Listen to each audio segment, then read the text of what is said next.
There's a pretty one, Ulysses.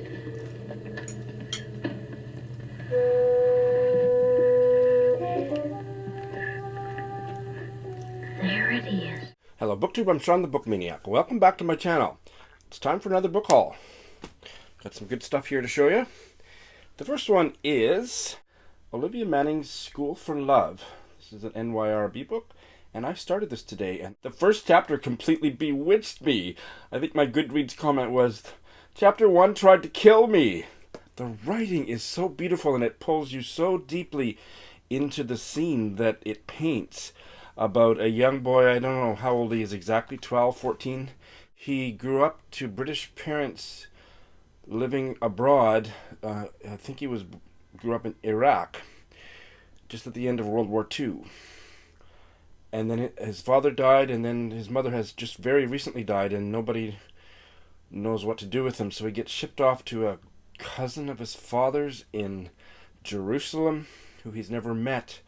And it's not the most welcoming environment when he arrives. And it's heartbreaking because it's so well told. I think it's just fantastic. So I'm already kind of giving a little review of the first chapter because it really blew me away. Olivia Manning. She was born in 1908 in England but grew up in Northern Ireland. Died in 1980. She's most famous for two trilogies, the Balkan trilogy and the Levant trilogy, and together those two trilogies apparently are linked, and they are known jointly as Fortunes of War. And boy, just on the basis of one chapter, I'm gonna be reading those someday. The opening paragraph doesn't have a standalone vitality, but the first page and a half, I'm tempted to read it to you, just knocked my socks off. So this one has seized me by the collar. A few months ago, I read the novel Old Baggage by Lissa Evans, and I didn't like it. I'm the only reader in the world that didn't love that book. I thought it was just okay. I think I gave it 3 stars. No, I only gave it 2. I was quite disappointed by the end. Be that as it may, I liked the light weave of feminist history that was in the book, and it got me really deeply interested in the Pankhursts, because the matriarch of the Pankhurst family died in the late 1920s, and that was narrated in the novel. So I acquired this huge biography of the Pankhursts, all of them suffragettes, social activists in Britain from maybe the late 19th century until the mid 20th century. And I am planning to read it for Nonfiction November, but I just want to know a lot more about this fascinating family, because some of them renounced their feminist beliefs and went down weird rabbit holes in their lives, and some of them were swept up by World War I patriotic hysteria and put feminism aside, and just the whole family sounds fascinating in a way that maybe resonates with the Mitfords, but I'm more interested in this family than I am in the Mitfords. I can't wait to read this. And I am pulling a Simon Savage by buying more books by a writer who I have books by on my shelves that are currently unread. But this one is Keenan Jones, I believe is closer to the correct pronunciation. The Long Dry, and this is a novella of his. And why did I get this? I think I went down a rabbit hole, or maybe blame it on Charlotte if Tired Mama Tries to Read. But it's about a Welsh farmer, and I like farm novels, and I'm getting more and more deeply interested in Welsh literature. So for all of those reasons, and I think this was like somebody talked about it on Twitter or something, The Long Dry. So let's see what the opening's like. Opening sentence. He tastes to her of coffee in the morning when he comes to wake her up. And this is a buzzy book out of Australia. And I bought The Buzz, Hook, Line and Sinker, Boy Swallows Universe by Trent Dalton. What particularly sold me on it was that Jacqueline of 6 Minutes for Me loved it. And apparently it's really good on audio. So I'm planning to do it. I don't know when I'm going to... I think there's a very good chance I won't get to this in 2019. But when I get to it, it will be an audio text combo because the audio narration is wonderful. I've already previewed it on Scribd. And this is set in the early 80s in Brisbane. A novel of love, crime, magic, fate, and coming of age. Opening paragraph, or opening lines. Your end is a dead blue wren. Did you see that, Slim? See what? Nothing. Your end is a dead blue wren. No doubt about it. Your end, no doubt about it, is a dead blue wren. This is not part of my book haul, but let me show you this first. Richard Powers' The Overstory. I acquired it a few months back in a lovely hardcover edition. I think I'm going to really like it. Maybe not, but I'm interested to try it. I think it's going to be a Sean book, at least partially. Even though I didn't like one of his earlier books, Operation Wandering Soul. I didn't like that, but I read it 20 years ago. This is about trees, and it's called The Overstory. And several months ago, I heard Natalie of My Reading Days talk about a non-fiction book about trees from Australia called Understory, and I was taken by the Overstory-Understory connection. I don't know if it's forestry jargon, Overstory, Understory. I will find out in due course, but I was intrigued by it. I could get this by Kindle, but this is a beautiful soft cover that's only available in Australia. So I finagled a trade with Natalie, and I got my copy in the mail. It's a memoir about trees in Australia. That's enough. But each chapter is the name of a tree, apparently, or something like a tree. For example, chapter 1 is Brushbox, and then there's a Latin name, so that must be a tree.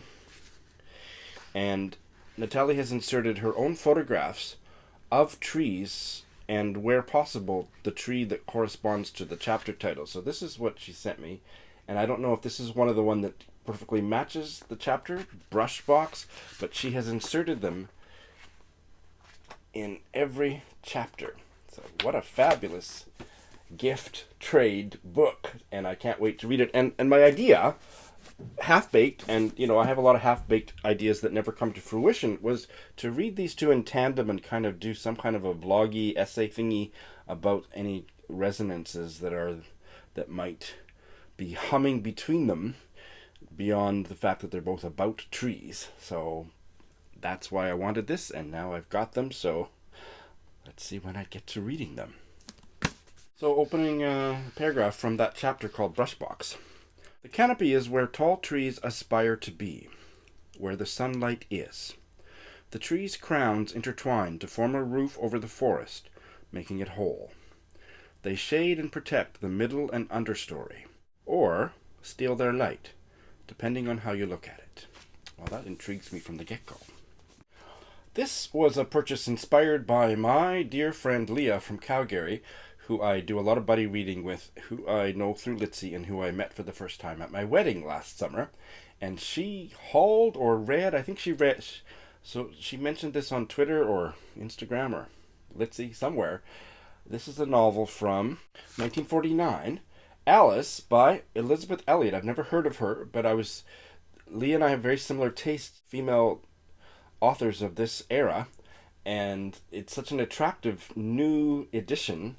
The publisher is Dean Street Press, but it's their imprint, Furrowed Middlebrow. Isn't that fabulous? Furrowed Middlebrow. And that is also the name of the curator, or the, what would you call it, whoever curates the imprint. I don't think he's the head of the publishing company, but he's the head of this imprint. He also has a blog by the same title. I'll put a link in the show notes, Furrowed Middlebrow, but that title just kills me. I love it.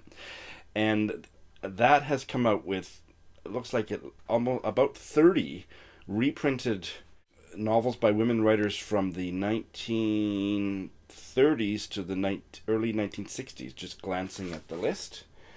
I'll put a link to the publishing website as well, and they're really nice. They're kind of like Persephone, but they have nice covers. They have a cover design and really smartly put together. Alice is, well, it says on the back that Elizabeth Elliot was called by the Queen. So this was published in, when did I say? 1949. So the Queen in 1949 was Queen Elizabeth, the Queen who became the Queen Mother, King George VI's wife. I loved her. I love her. I miss her the Queen Mom so much. So she called Elizabeth Elliot a humorist of the first order. So this is the deliciously dark tale of two women who are friends in their final year of boarding school in the late 1920s up until just before the outbreak of World War II. The opening paragraph is pretty charming. The table was covered with a green baize cloth and was littered with discarded candy wrappers. It was Sunday morning, and 6 or 7 of us were in the classroom writing the more or less obligatory letters to our parents. They were dull letters, or at least mine were. I have acquired this mammoth tome, The Old Drift by Namwali Serpal. Namwali Serpal is a Zambian-American writer. She's professor at Berkeley and of Zambian origin. I don't know where she was born. This is her first novel, and it is a chunkster. I heard mixed reviews, and then Kendra raved about it to me privately, and I won't try to paraphrase what she said, but what she said completely sold me on it. She just thought it was going to be a Sean book, even though there is some kind of magical realism stuff. She thought it would be okay for me, and it's such a intriguing looking book, and I'm really into African fiction. I've never read anything set in Zambia.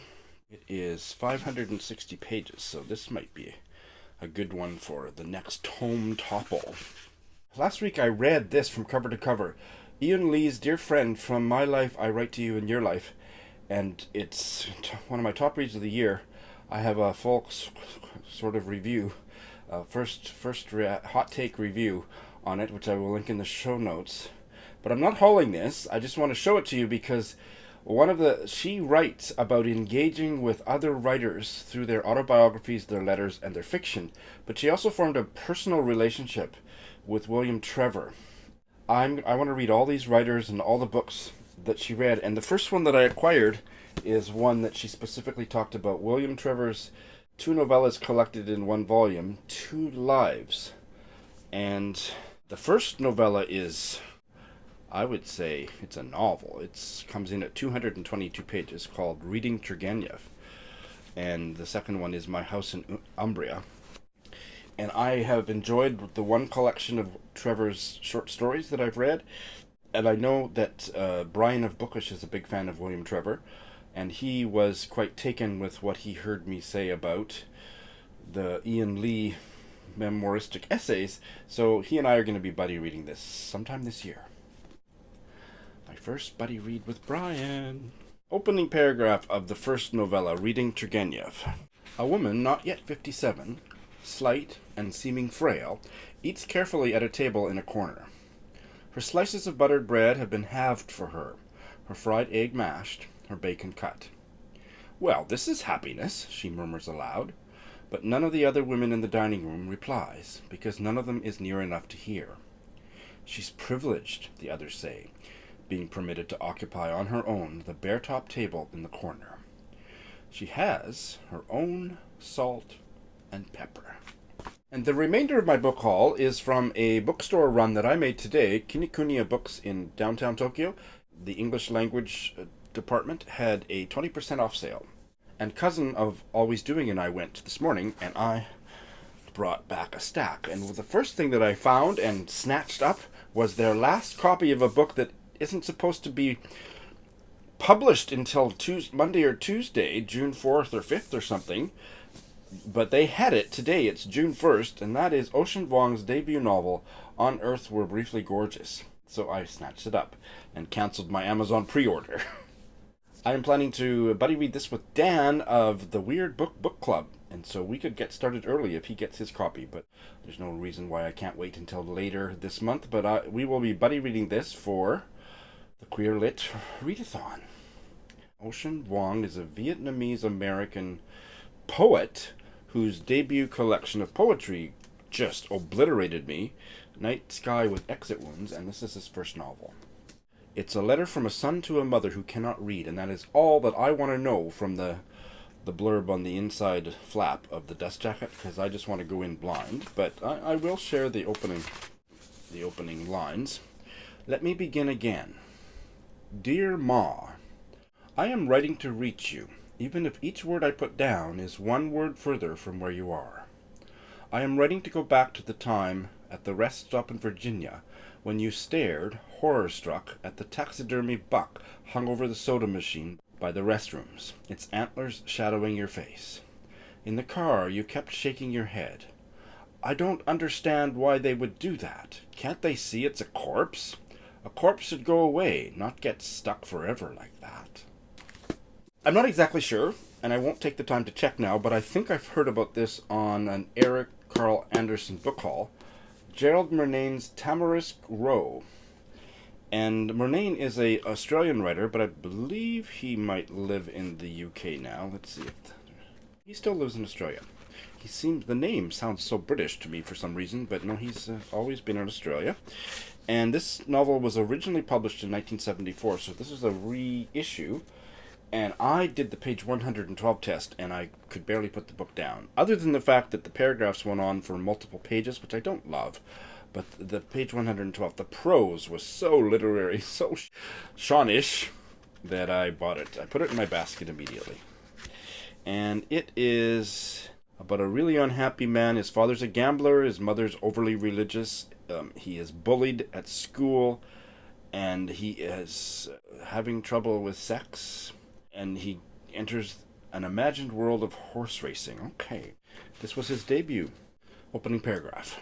On one of the last days of December 1947, a 9-year-old boy named Clement Killiton and his father Augustine look up for the first time at a calendar published by St. Columban's Missionary Society.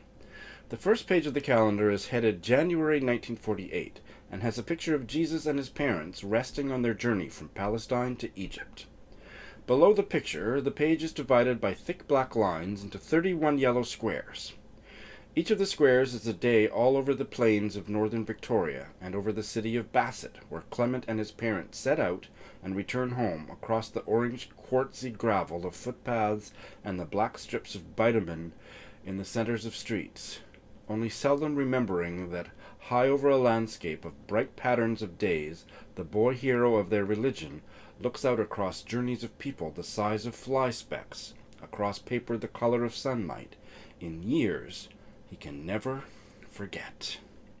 Last year, or the year before, Eric Carl Anderson had launched an original tag called Future Classics, and I did my version of it in which you anticipated which of the books currently, recently being published that you predicted would become a future classic. And I stumbled upon an essay by Italo Calvino online called Why Read the Classics, in which he defined what a classic is, and it was such an enigmatic, fascinating essay, and I incorporated it. I read, it starts out with 14 points that define what a classic is.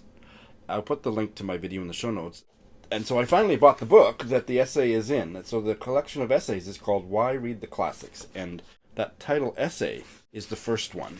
He's got essays on the Odyssey, Ovid, Orlando Furioso, Robinson Crusoe, and so on, Balzac, Conrad, Robert Louis Stevenson, Mark Twain, and so on. And I am not much of a literary essay reader, but that first one really spoke to me, so maybe some of the others will. And next is a novella by David Soleil, Turbulence. David Soleil's collection of short stories, All That Man Is, was shortlisted for the Man Booker Prize, quite controversially, because at that time, I think they've since adjusted their criteria. They were not accepting short story collections. And the publisher of All That Man Is quite audaciously and completely erroneously decided to call it a novel. It's not a novel, not by any stretch of the imagination, but it was a wonderful collection of short stories, and I enjoyed it very much. So this is his next published work, Turbulence. 12 people on the move around planet Earth. Okay, well, that's a plot description, isn't it? As I usually try to remind people, I only share opening paragraphs or whatever if they have some kind of a standalone interestingness. This one doesn't, but I also don't judge a book by the fact that its opening lines don't have a standalone vitality. This one doesn't, but I'm looking forward to giving it a try, because I was really impressed by his debut collection of short stories. And I think he might be a kind of Canadian. Raised in London, but he's lived in Canada, Belgium, and is now based in Budapest. This is a novel by the female Turkish novelist Elif Shafak.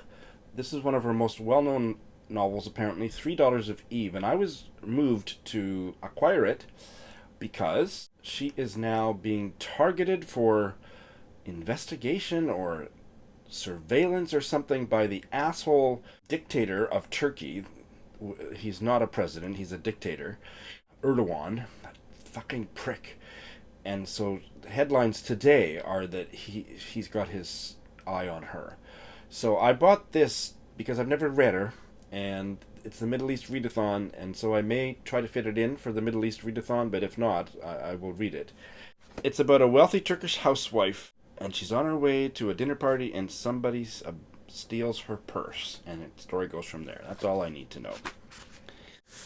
Opening paragraph, Istanbul, 2016. It was an ordinary spring day in Istanbul, a long and leaden afternoon like so many others, when she discovered, with a hollowness in her stomach, that she was capable of killing someone.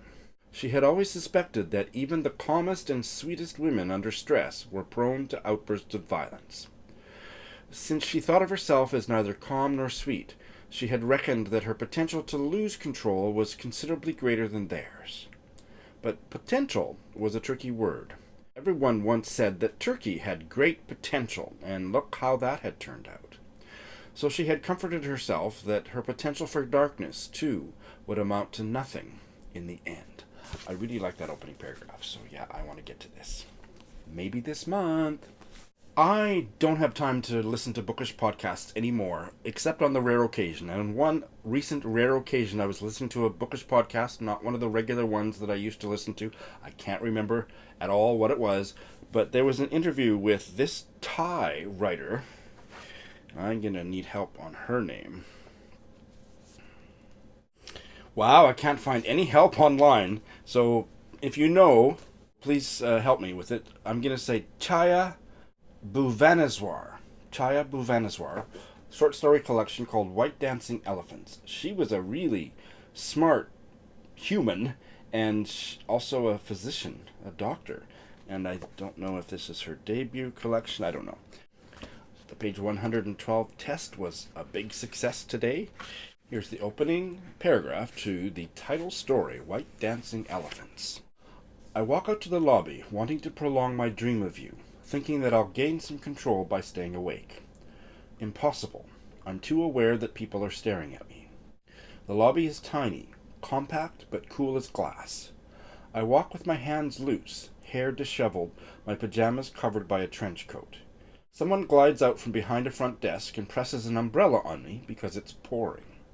The rain is tropical. It's June in central London, financial district, the back of Deutsche Bank, the first building I walk past, with its gargoyles and angelic flourishes so unlike its German-constructed, super-efficient front facade.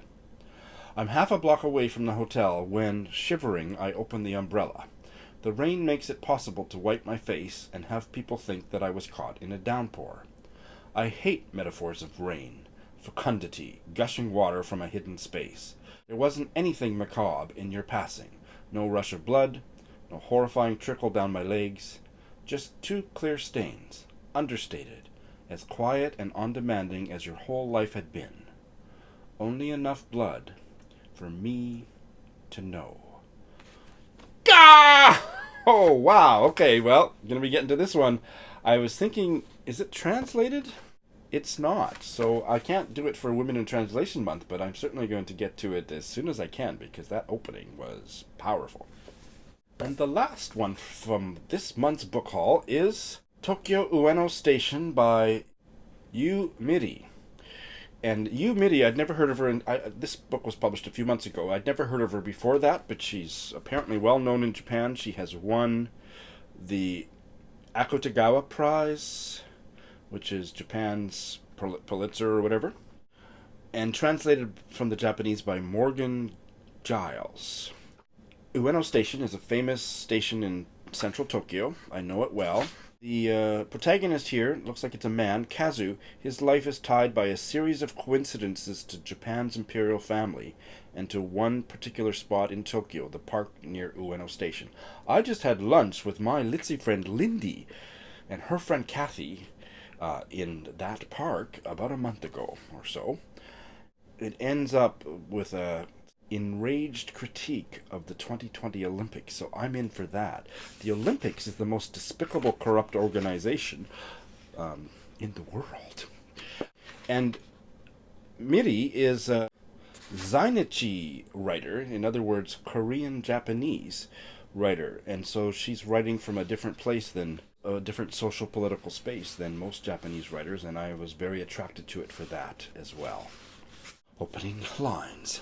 There's that sound again. That sound. I hear it. But I don't know if it's in my ears or in my mind. I don't know if it's inside me or outside. I don't know when it was or who it was either. Is that important? Was it? Who was it? Alright, that's my book haul. I am excited about all these books. Are you? Thanks for watching.